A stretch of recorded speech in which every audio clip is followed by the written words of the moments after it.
ভোটমুখে পশ্চিমবঙ্গে ফের আসছেন প্রধানমন্ত্রী নরেন্দ্র মোদী। 17 জানুয়ারি উত্তরবঙ্গের মালদায় সভা করবেন তিনি। তার আগে উত্তরবঙ্গে দরাজ মোদী সরকারের রেল মন্ত্রক। দেশের মধ্যে প্রথম বন্দে ভারত স্লিপার পাচ্ছে পশ্চিমবঙ্গ। রেল মন্ত্রক সূত্রে খবর, শনিবার রাজ্য সফরে এসে হাওড়া গুয়াহাটি বন্দে ভারত স্লিপার ট্রেনের উদ্বোধন করবেন প্রধানমন্ত্রী। এছাড়াও পশ্চিমবঙ্গে চালু হচ্ছে 8টি অমৃত ভারত এক্সপ্রেস, যার মধ্যে 6টি উত্তরবঙ্গ থেকে। পাশাপাশি উত্তরবঙ্গবাসীর দীর্ঘদিনের দাবি মেনে একাধিক স্টেশনে এবার থেকে থামতে চলেছে গুরুত্বপূর্ণ ট্রেনগুলি। তবে এসব পদক্ষেপের সঙ্গেই ভোটের যোগ দেখছে তৃণমূল। ভোটের রাজনীতি সবাই বোঝে। প্রধানমন্ত্রী অর্ধেক কথা দিলে শেষ পর্যন্ত সেটা কাজে পরিণত হয় না। এখন রেল রাজনীতি করতে চাইছেন, হয়তো 2-4টে ট্রেনের কথা বলবেন, শিলান্যাস করবেন। নির্বাচনকে সামনে রেখে এই মুহূর্তে কেন্দ্রীয় সরকার উত্তরবঙ্গকে কোনো বিশেষ গুরুত্ব দিচ্ছে না।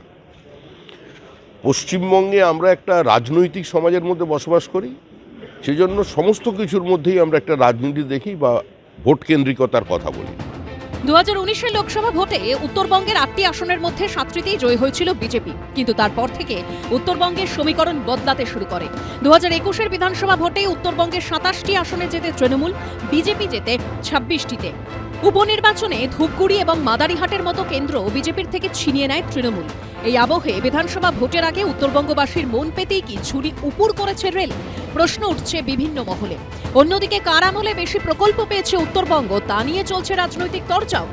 রেলমন্ত্রী থাকাকালীন মমতা বন্দ্যোপাধ্যায় পশ্চিমবঙ্গে রেল বিপ্লব করে দিয়েছিলেন। মমতা বন্দ্যোপাধ্যায়ের যে উত্তরবঙ্গকে কানেক্ট করার জন্য রেল বিপ্লব, সেটা নরেন্দ্র মোদী এসব নাটক করে ভুলিয়ে দিতে পারবেন না। পশ্চিমবঙ্গে এই মুহূর্তে 43টা রেলওয়ের প্রজেক্ট বন্ধ হয়ে আছে, শুধুমাত্র রাজ্য সরকারের জমি অধিগ্রহণ না করার কারণে। রাজ্য সরকার বহু জায়গায় জটিলতা তৈরি করেছে। তবে লাখ টাকার প্রশ্ন এখন একটাই, পশ্চিমবঙ্গে বিধানসভা ভোটের ট্রেনে জয়ের টিকিট কাটবে কারা? অরিত্রিক ভট্টাচার্য, সুকান্ত মুখোপাধ্যায় ও শুভেন্দু ভট্টাচার্যের রিপোর্ট, এবিপি আনন্দ। তৃণমূল কংগ্রেসে জনাদশেক লোক আর 7-8 জন পুলিশ, শীতের পোশাক পরা পুলিশ, তাদের সিভিল ছিল না খাকি পোশাক আমি জানি না। আমাদের বিজেপির কর্মকর্তারা পরে ভিডিও দেখিয়ে দেখিয়ে বললেন লোকাল থানার পুলিশ।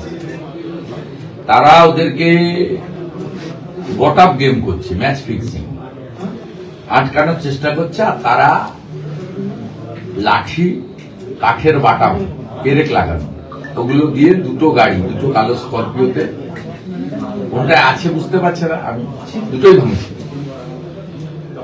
আর পাশে জ্যারকিনে কেরোসিন তেল, পেট্রোল। ভারতীয় জনতা পার্টির স্থানীয় কর্মীরা জানতে পেরে জনা 20-25 ছুটে চলে আসে।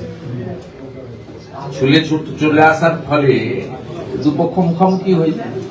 আর আমার সঙ্গে আমার যে সিকিউরিটি লোকজন ছিল 15-16 জন, তারাও গাড়ি থেকে নেমে পড়ে এবং আক্রান্ত হওয়ার পরে ওরা ভেবেছিল এর আগের মতো আমি চলে যাব, পরে কমপ্লেন পাঠাবো, ওটা ওরা লিখে টিকে রেখে দেবে, আমাকে হাইকোর্টে গিয়ে আবার পুলিশ ইনঅ্যাকশন করতে হবে।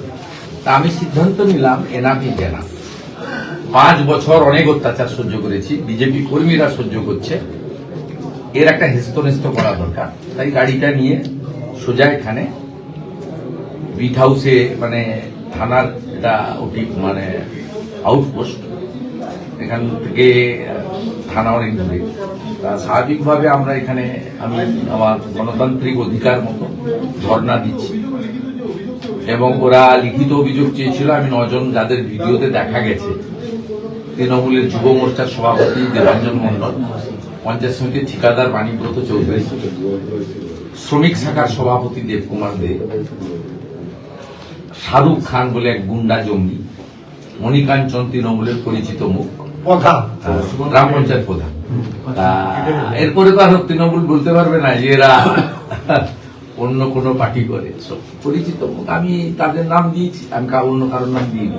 এবিপি আনন্দ, এগিয়ে থাকে, এগিয়ে রাখে।